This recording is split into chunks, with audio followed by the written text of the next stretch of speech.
Bismillahirrahmanirrahim. Dear students, I welcome you on this platform for the topic Statement and Argument, the comprehensive guide. What is statement and what is argument? इससे पहले हम course of action को पढ़ चुके हैं। Logical reasoning में हमने दीगर टॉपिक्स को भी पढ़ा। आज हम पढ़ रहे हैं the statement and argument. Statement एक बयान को कहते हैं, एक बयान को कहा जाता है। आर्गुमेंट जो है उसके मुकाबिल दलील को कहा जाता है। A fact offered by an individual to prove or disprove a proposition is considered an argument.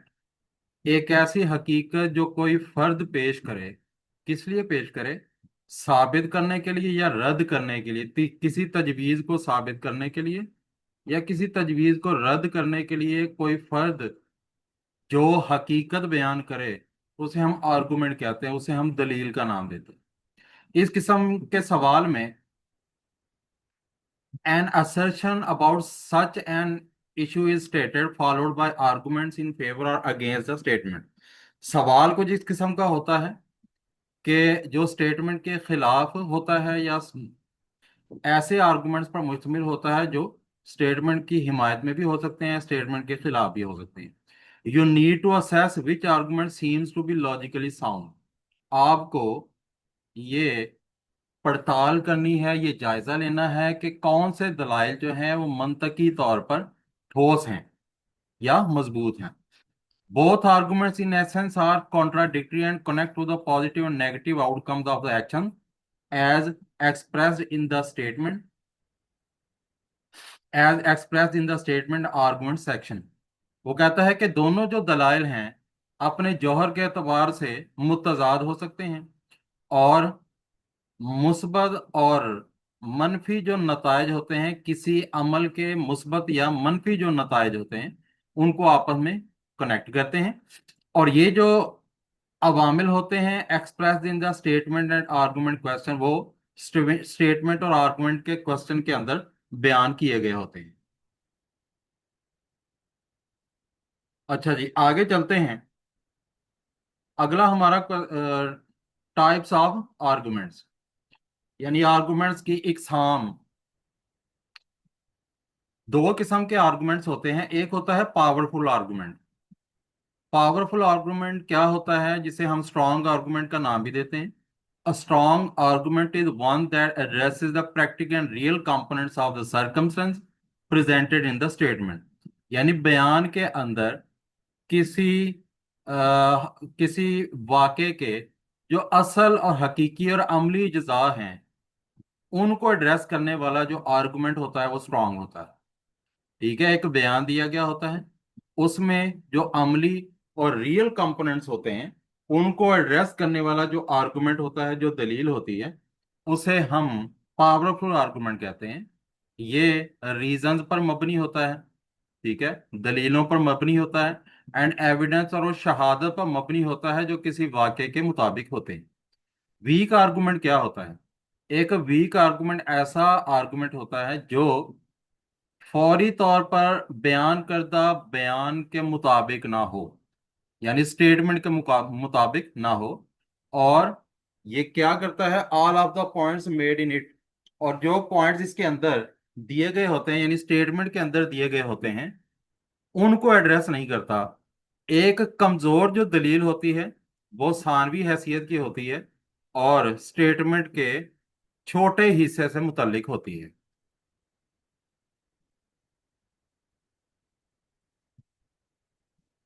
Deciding upon a strong versus weak argument, ये फैसला करना कि आया कोई आर्गुमेंट स्ट्रांग है या वीक है, तो आपको मंदरजा झैल जो बातें हैं उनको नजर में रखना चाहिए। A strong argument is the representation of the realistic nature of the situation issue mention in the statement. Strong argument जो स्टेटमेंट के मुताबिक होता है, मुख्तसर सी बात यह है, वो स्टेटमेंट के मुताबिक होता है। स्टेटमेंट में जो कुछ बयान किया गया होता है, ठीक है, उसकी रियलिस्टिक जो नेचर है उसके मुताबिक होता है। स्ट्रॉन्ग आर्गुमेंट अमूमन तज्जिए की बुनियाद पर या तज्जिए की इस्लाहात में यानी एनालिसिस की इस्लाहात में गहराई को जाहिर करता है, जो कि स्टेटमेंट में दिए गए मौजू के मुताबिक होता है, यानी गहराई से इसका मुताला करता है। स्ट्रॉन्ग आर्गुमेंट आर्गुमेंट जो है एक मजबूत जो दलील होती है विद द इंफॉर्मेशन, उस मालूमात के साथ कनेक्ट करती है जो कि स्टेटमेंट में मौजूद होती है और हकायक पर मबनी होती है। एक आर्गुमेंट जिसकी बुनियाद in universal truth is inevitably strong, universal truth पर मबनी हो, वो लाजमी तौर पर मजबूत होती है। वीक आर्गुमेंट, ये सारे उसके ऑपोजिट हो जाएंगे स्ट्रॉन्ग आर्गुमेंट के। वीक आर्गुमेंट जो है वो वाज़ नहीं होते हैं, उनके अंदर वजाहत कम होती है। वीक आर्गुमेंट जो है वो ओवर सिंप्लिसिटी, कुछ ज्यादा ही सादगी पर मबनी होते हैं और इस तरह वैलिडिटी को साबित नहीं कर सकते। Weak argument do not comply with established notions, यानी जो वीक आर्गुमेंट्स हैं वो जो मुतय्यन करदा तसव्वुरात होते हैं उनके मुताबिक नहीं होते। वीक आर्गुमेंट जो है वो मुकम्मल तौर पर उनकी वजाहत नहीं होती एंड इलेबोरेटेड अपॉन, और इनको मुकम्मल तौर पर आप इलेबोरेट नहीं कर पाते। डायरेक्शन क्या होती हैं, आपको ये ऑप्शन दी गई होती हैं इफ ओनली, मतलब क्वेश्चन कुछ यूं दिया जाएगा कि एक स्टेटमेंट दी जाएगी, उसके पैरेलल में दो आर्गुमेंट्स दिए जाएंगे, उन आर्गुमेंट्स के पैरेलल में आगे आपसे पूछा जाएगा कि क्या वन जो आर्गुमेंट है वो स्ट्रांग है, दो सेकंड स्ट्रांग है, या वन और टू स्ट्रांग है, या ना ही वन या ना ही टू स्ट्रांग है, या दोनों वन और टू स्ट्रांग है। इस तरह आपसे क्वेश्चन पूछा जाएगा। ये मैंने एक टेबुलर फॉर्म बनाई है ताकि आप फैसला कर सकें कि हमने ऑप्शन का इंतखाब किस तरह करना है। मसलन फर्ज करें ओनली वन इज स्ट्रांग का क्या मतलब होता है, इसे हमने कब मुंतखब करना है। Argument one gives a valid practical directly connected reason. Argument one जो है वन, ये एक दुरुस्त, अमली और बराह रास्त कनेक्टेड रीजन यानी मुताबिकत रखने वाली वजह होती है, ठीक है, जो बयान से एन मुताबिक होती है।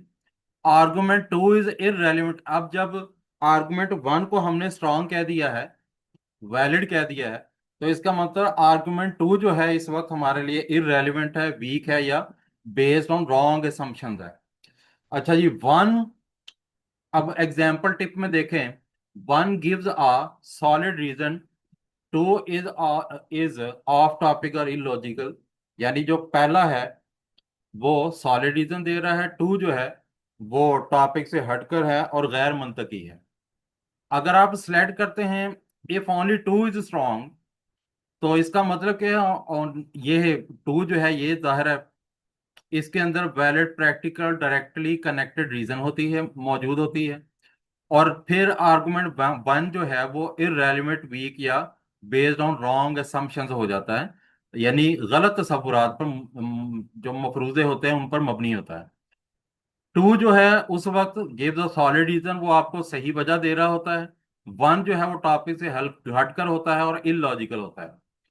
अच्छा, ईदर वन और टू इज स्ट्रॉन्ग, या वन या टू इज स्ट्रॉन्ग। अब ये बड़ा एक अजीब सी ऑप्शन होती है, इसको समझ लीजिएगा कि ये किस तरह इसे सॉल्व करना होता है। Both arguments give valid and practical reason but they give opposite answer, लेकिन इनके आंसर जो होते हैं वो क्या होते हैं, ऑपोजिट होते हैं। एक कह रहा होता है हाँ और एक कह रहा होता है नो। नो, लेकिन दोनों अपनी अपनी जगह पर दुरुस्त होते हैं।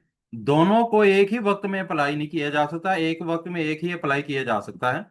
इसलिए हम कहते हैं या वन ठीक है या टू ठीक है। Both sound good but both can not happen together, इसका मतलब ये होता है।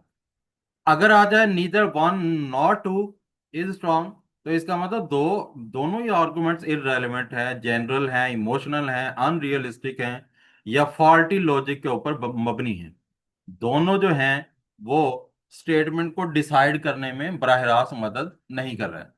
अब यहाँ पर मैंने स्टेटमेंट नंबर वन दी है, should Pakistan encourage exports when most things are insufficient for internal use itself, क्या पाकिस्तान को एक्सपोर्ट्स की हौसला अफजाई करनी चाहिए जब ज्यादातर चीजें नाकाफी भी हैं और अंदरूनी, खुद अंदरूनी इस्तेमाल, यानी अंदरूनी इस्तेमाल के लिए नाकाफी हैं ज्यादातर चीजें।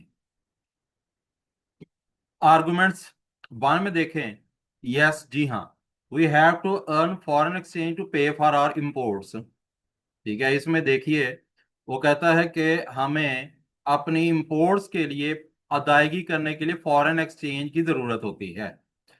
नंबर टू है, even no even selective encouragement would lead to shortage.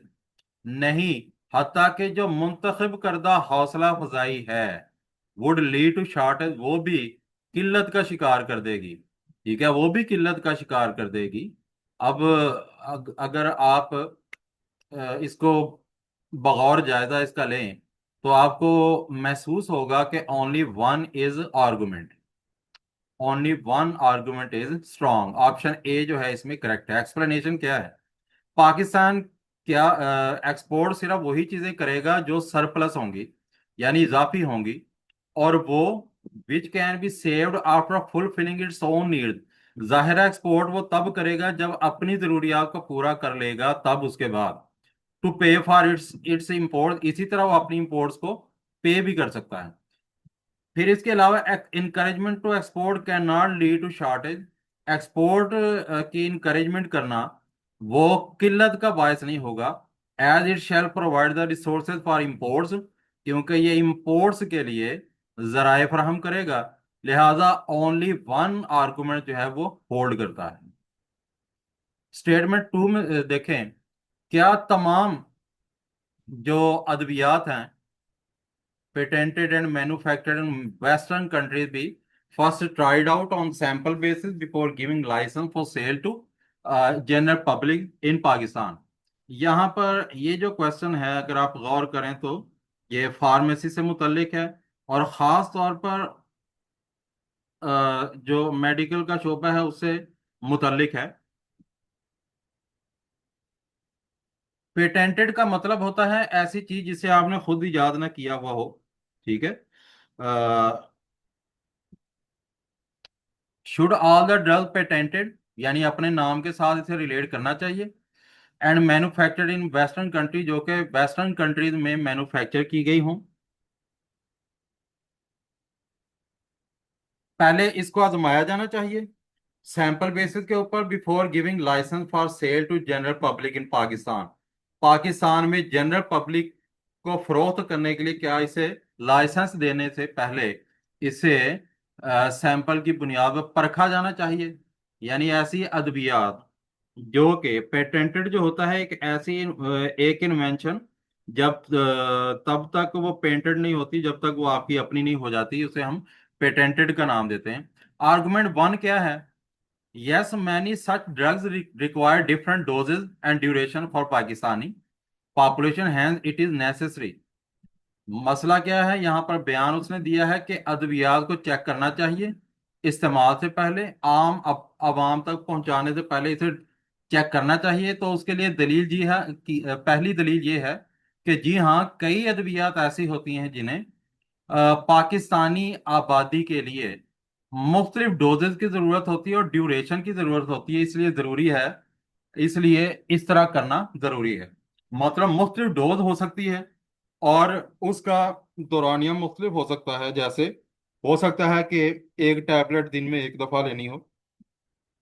अच्छा जी, फिर आगे है, no this is not feasible and hence can not be implemented. नहीं, ये फिजिबल नहीं है और इसे इम्प्लीमेंट नहीं किया जा सकता। Alpha option, only argument one is strong, और बहुत स्ट्रांग है। जाहिर है कि गवर्नमेंट की पहली जो तरजीह होती है वो सिटीजन्स की हेल्थ होती है। लिहाजा अद्वियात जैसी प्रोडक्ट को पहले स्टडी करना चाहिए, टेस्ट करना चाहिए, और वो भी पाकिस्तानी कॉन्टेक्स्ट में। इससे पहले कि सेल के लिए उन्हें लाइसेंस जारी किया जाए, पहले पाकिस्तानी कॉन्टेक्स्ट में इसका मुताला किया जाना चाहिए, इसे परखा जाना चाहिए। लिहाजा सिर्फ आर्गुमेंट वन जो है वो स्ट्रांग है।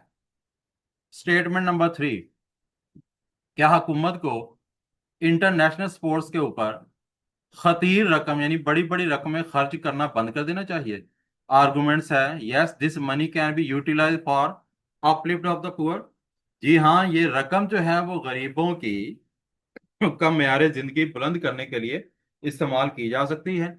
आगे टू है, no sports person will be frustrated.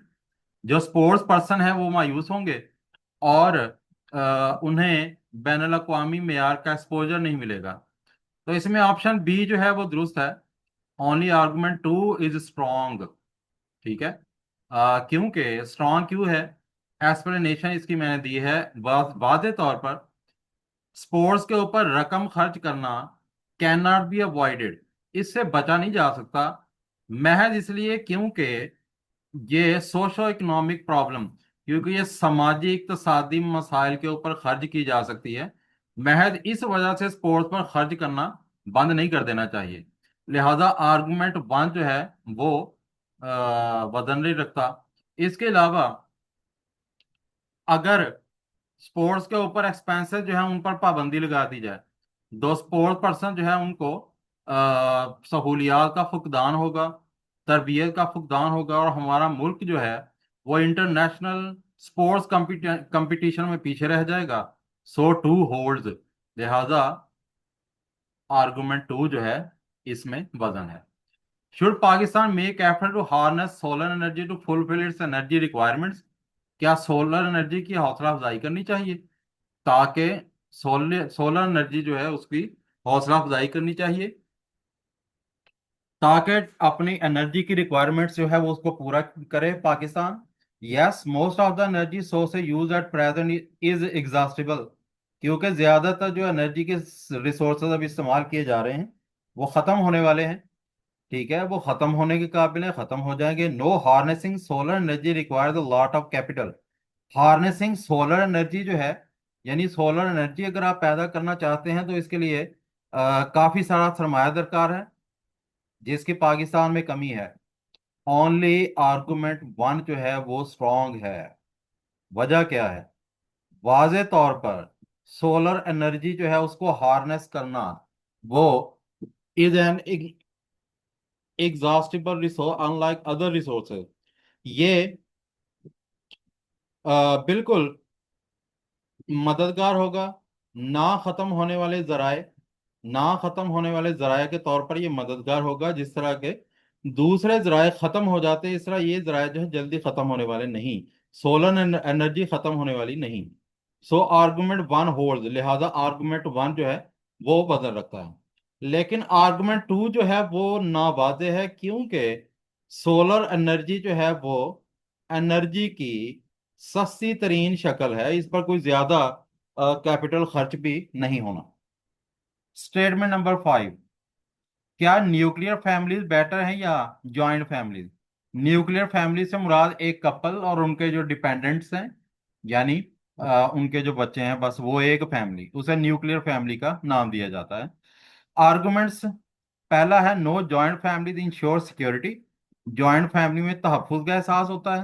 And also reduce the burden of work, इस तरह काम का बोझ कम होता है। Yes, nuclear families ensure greater freedom. जी हाँ, न्यूक्लियर फैमिलीज जो हैं वो बड़ी आज़ादी की जमानत हैं। दोनों वन और टू जो हैं वो दुरुस्त हैं। एक्सप्लेनेशन क्या है, वाज़ेह सी बात है। एक जॉइंट फैमिली में जब इर्द गिर्द कई लोग होंगे तो ज्यादा सिक्योरिटी होगी। इसके अलावा काम जो है वो भी आपस में शेयर हो जाएगा। लिहाजा आर्गुमेंट वन जो है उसका वजन है। न्यूक्लियर फैमिलीज के अंदर, यानी जो सिंगल फैमिली होती है उसके अंदर लोगों की तादाद कम होती है, लिहाजा जिम्मेदारियां कम होती हैं और आज़ादी ज्यादा होती है। इस तरह टू जो है ये भी वजन रखता है। लिहाजा both one and two are strong. उम्मीद है कि आज का लेक्चर जो है आप लोगों को काफी फ्रूटफुल लगा होगा, और इसके बारे में जो किसी किस्म की कंफ्यूजन थी वो आपकी दूर हुई होगी। अगले टॉपिक के तक के लिए अल्लाह हाफिज। बशर्ते हयात दोबारा इस प्लेटफॉर्म पे मुलाकात होगी।